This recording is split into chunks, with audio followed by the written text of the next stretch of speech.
Right, we're live, and this is the first broadcast of the Lifeswealth Development Group online webinar. And this is the first of many, I hope, and also we'll branch out into, talking with individuals, talking with groups of people, coaching, speaking, teaching all I can about leadership and passing on information that I've gathered over the years to add value to everybody that I come across. I thank you for taking your time out right now to watch and learn a little bit. And I look forward to meeting you and learning from you at some point. So my name is Matt Ditzworth. And like I said, this is the first of many from Life's Wealth Development Group. So tonight, I'm just going to jump right in and let you know a little bit about myself. And then I'm going to move into what the lesson is. My plan to talk about 15 to 30 minutes about my topic for tonight, and then move on from there. So my name, again, Matt Ditzworth. I have about 24 years time in military since 1992, so just short of 24 years. And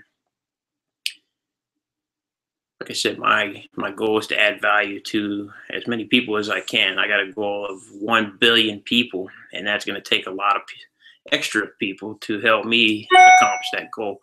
Can't accomplish anything on my own like that. And so therefore, I look forward to teaching and helping, training, equipping multiple people to help me accomplish that goal. And thank you for your time again. What we're going to do is go into the topic. And that topic today is John C. Maxwell's 21 Irrefutable Laws of Leadership. And the first, this is the book right here. It's the 10th edition. He originally wrote this book, or this 10th anniversary edition. He originally wrote this book 10 years ago and said that a lot has changed over the years in how leaders lead, basically. Thought processes and other things that he's learned over the years, traveling throughout the world, talking to people, learning from people. So I'm learning how to facilitate and teach John Maxwell's philosophies. So we're going to start with this tonight. Okay, if you have that, you can take that book out and go through here with me a little bit. What I'd like to do is draw your attention to law number 1. Law number 1, John calls it the law of the lid. And its leadership ability determines a person's level of effectiveness.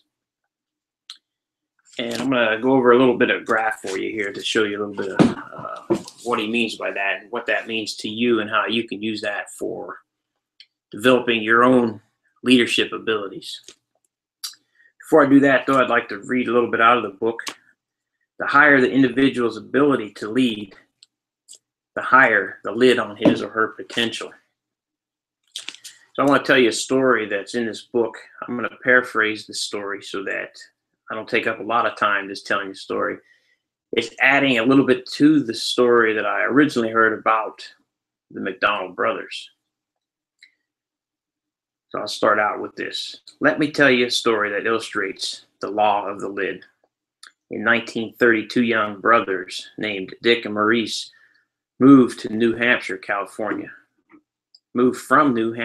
California in search of the American dream. They had just gotten out of high school and they saw few opportunities back home.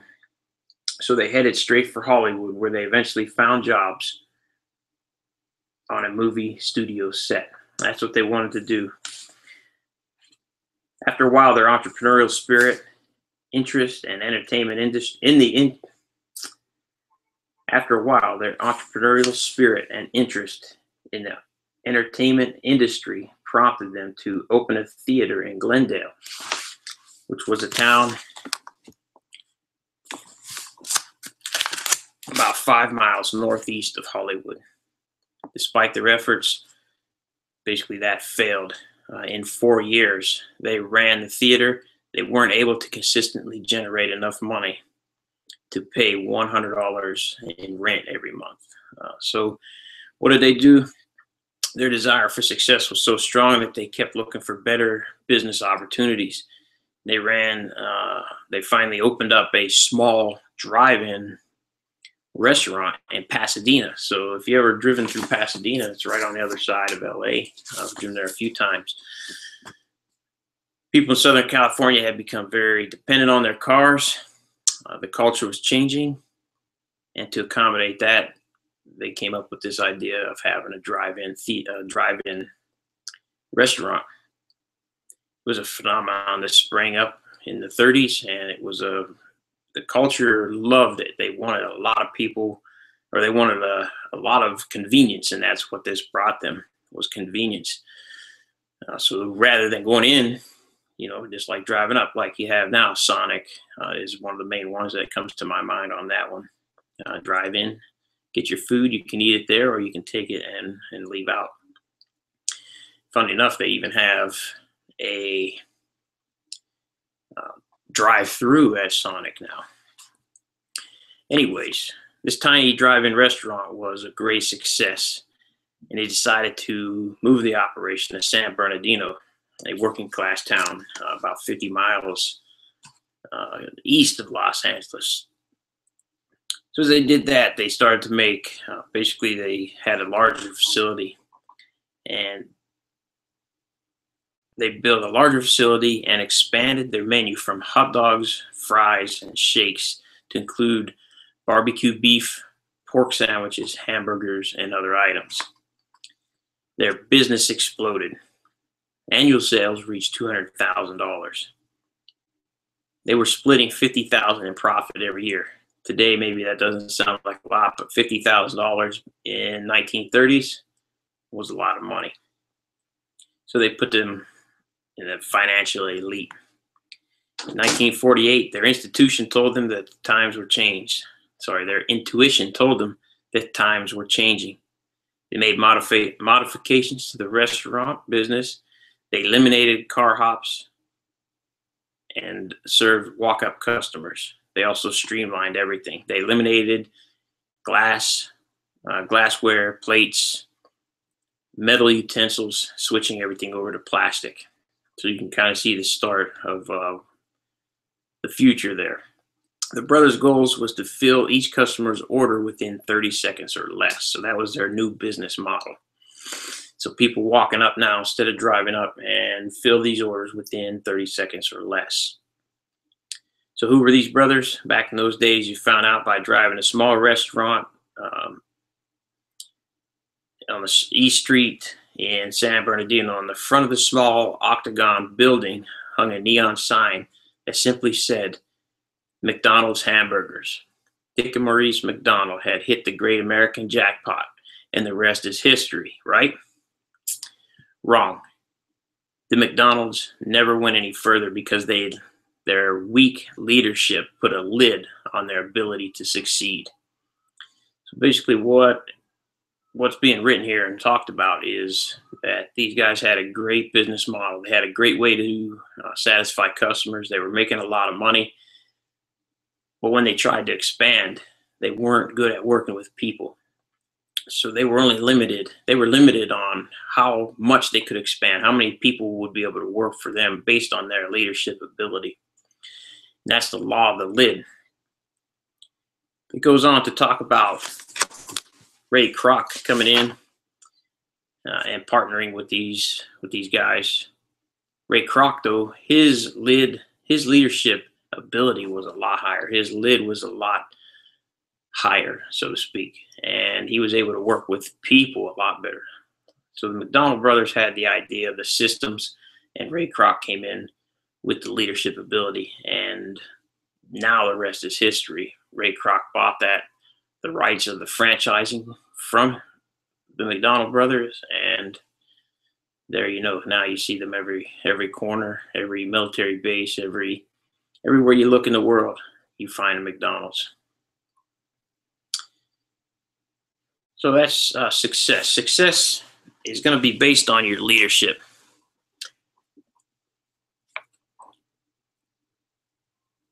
And so one way I'm going to display this is a picture of effectiveness.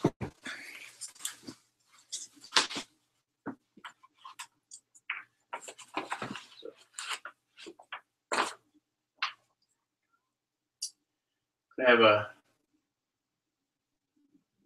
thing here, 10 and a 1, and then 1 and 10.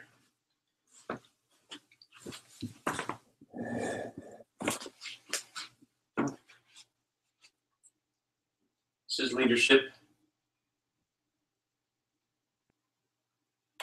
And this is success. Okay. So just with the McDonald brothers, with their ability to sell good hamburgers and have great customer service, their success was up around here, around 9. They had great success, made money, like I said, put them in the elite group in Hollywood. However, their effectiveness was right in here. So you can see their effectiveness was very low or limited. Okay. Then over here, let me show you when they added Ray Kroc to the mix here. Okay. Ray Kroc effectiveness with McDonald brothers and Ray Kroc's leadership.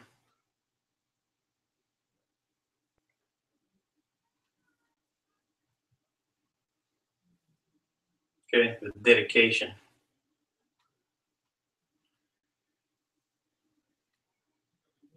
Their effectiveness was much greater.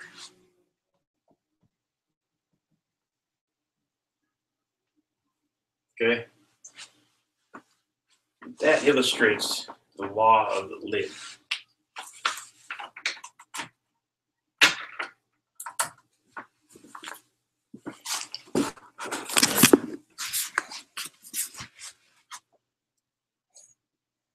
Okay. Now, on that video, it looks backwards. So we'll see how it looks to you. I might be doing it wrong, but that's why I'm doing this, is to learn. Okay. One quote I heard is, the difference between people who do and don't. Let me just read it right here. That'd be much better. The difference between those who do and those who don't is those that do. That's what I'm doing, is basically I'm doing something that's taking me outside my comfort zone and learning to do this. And again, so I appreciate your time joining me tonight and going through this with me. I'm sure it's pretty rough on you, and I appreciate that. What I'm doing is increasing my leadership ability by being able to influence more people, which will then increase my effectiveness.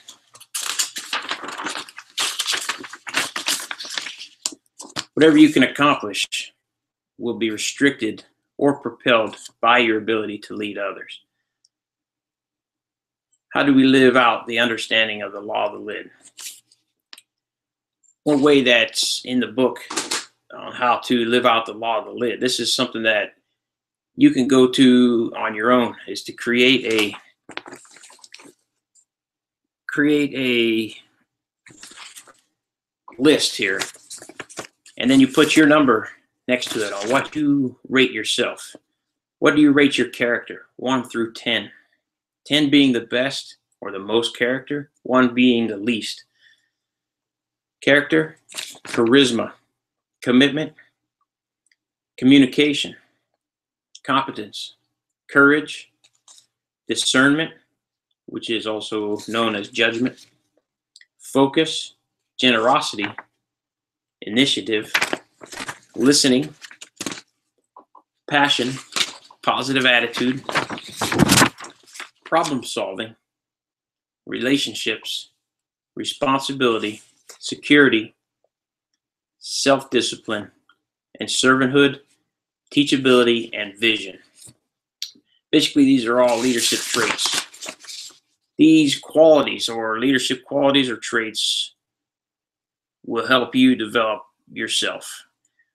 The idea behind listing those and then putting a number of 1 to 10 behind each one, where you rate yourself, is to see obviously where you hold yourself at a standard. The key to this, though, is also to hand that to 2 or 3 people that you work with, or that work for you, or that you work for. Hand that to them and ask them to also rate you from 1 to 10 on each of these leadership qualities.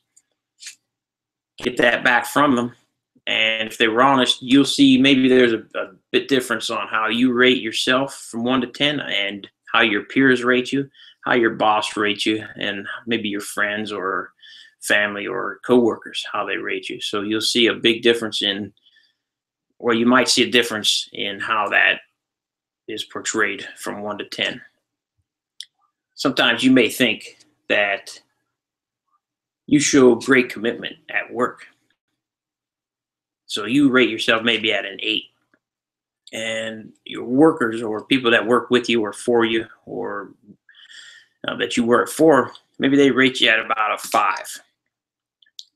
So that shouldn't cause any alarm. What it should do is to make you think about how you portray your commitment to other people, because you may be very well committed. You may be committed, one of the most committed people there, and you're just not being able to influence other people into that commitment. And that's what this assessment will help you do, is to take what you think and take what other people think and marry that up so that you can either work on your strengths and see where you might be weak, and possibly need to incorporate other people into your team to help you build up others. That's a different lesson.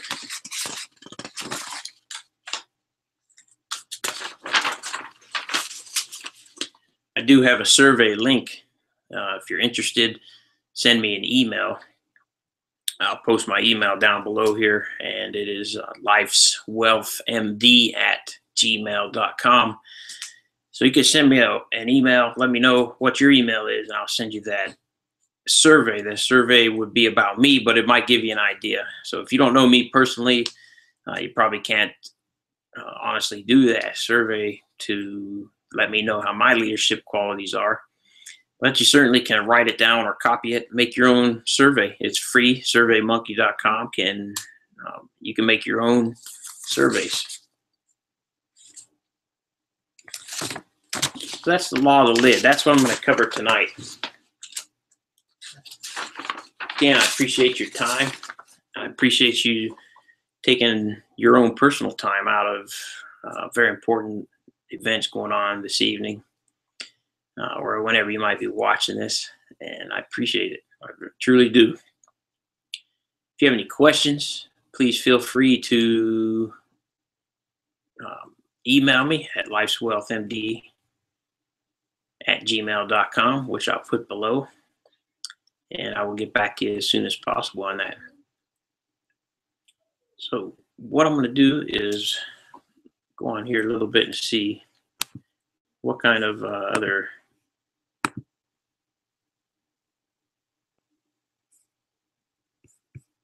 things I can do on here.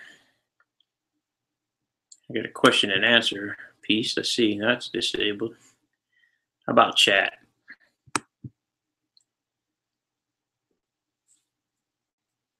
So I'll leave that chat open. I don't know if anybody can see that right now. But if you do and you have a question, maybe you can chat that question to me, and I'll do what I can to answer it. I'll leave this open for about 2 more minutes unless I get a question, and then we'll just keep going until the questions are done.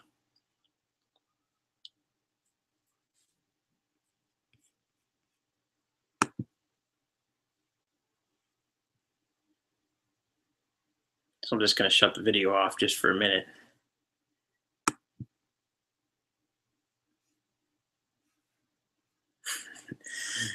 if I did or not.